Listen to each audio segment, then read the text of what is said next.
Welcome to 2022. I haven't seen you since last year when I did my last video.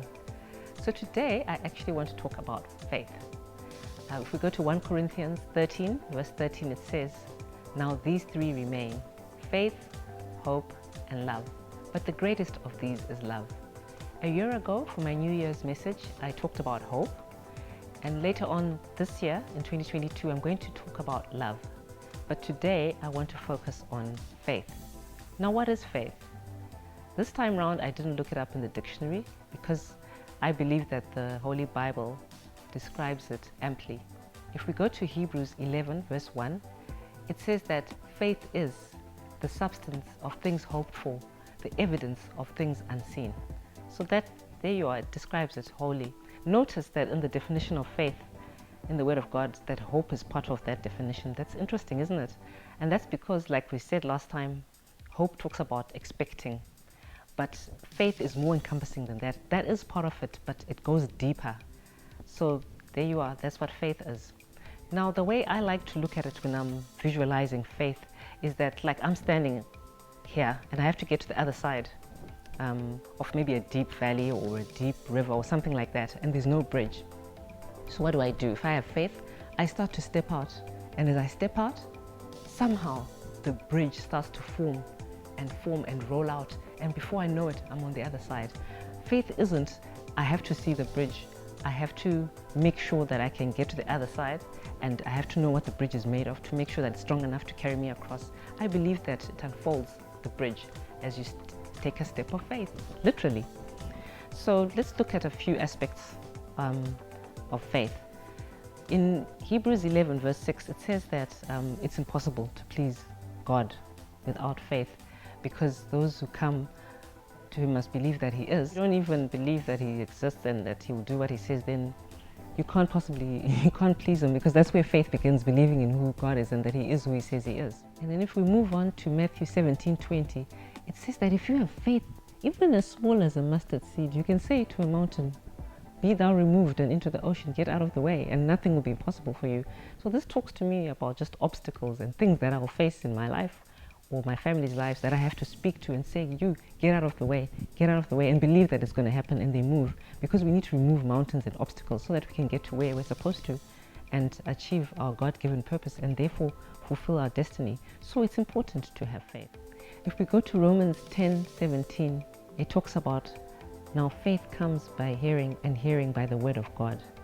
So what we need to do is to saturate ourselves with the word of God. I talked about that in the last video, where we take it in, we read it out loud, we read it, we listen to the audio Bible, we listen to preachers and teachers, we discuss it, we have Bible studies and things like that.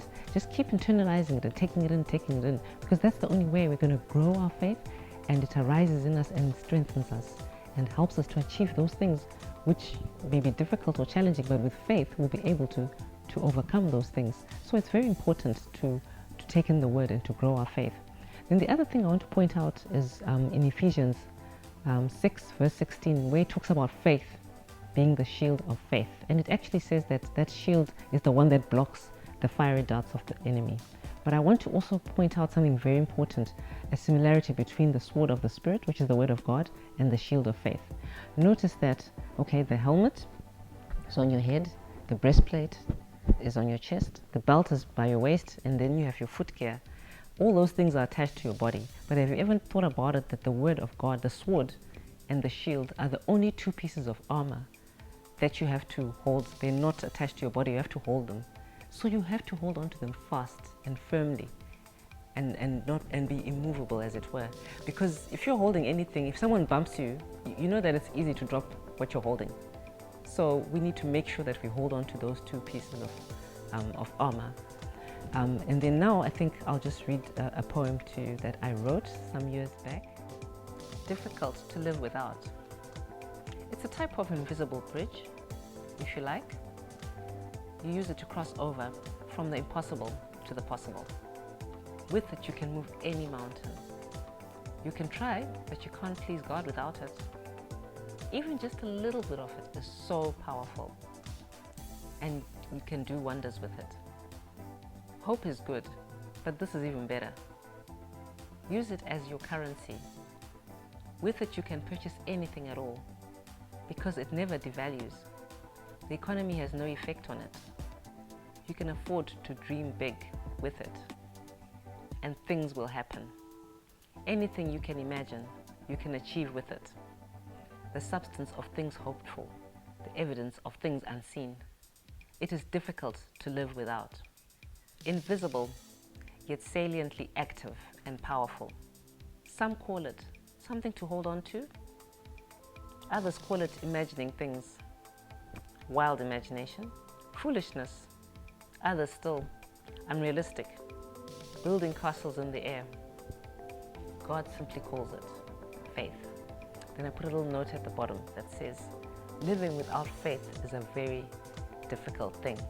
And I think it is, because it's hard to live in such a way that you have to see everything. Everything has to be tangible. You have to prove everything. I think that's a difficult way to live. We just need to have faith.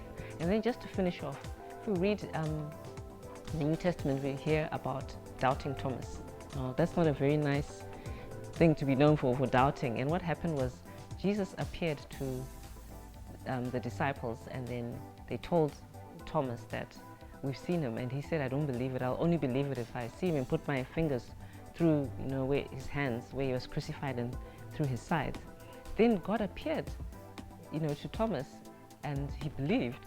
And then what Jesus said was like a gentle rebuke. He said to him, you believe because you have seen. Blessed are those who haven't seen but believe. And we need to come to that stage. So I just want to encourage you as you start your 2022 to have faith, hold on to faith, because that's what will help you to keep believing in God and what He has for you, and in His promises in the Word of God. So yeah, with faith, you can make it in 2022. All the best, and I'll see you next time. Bye-bye.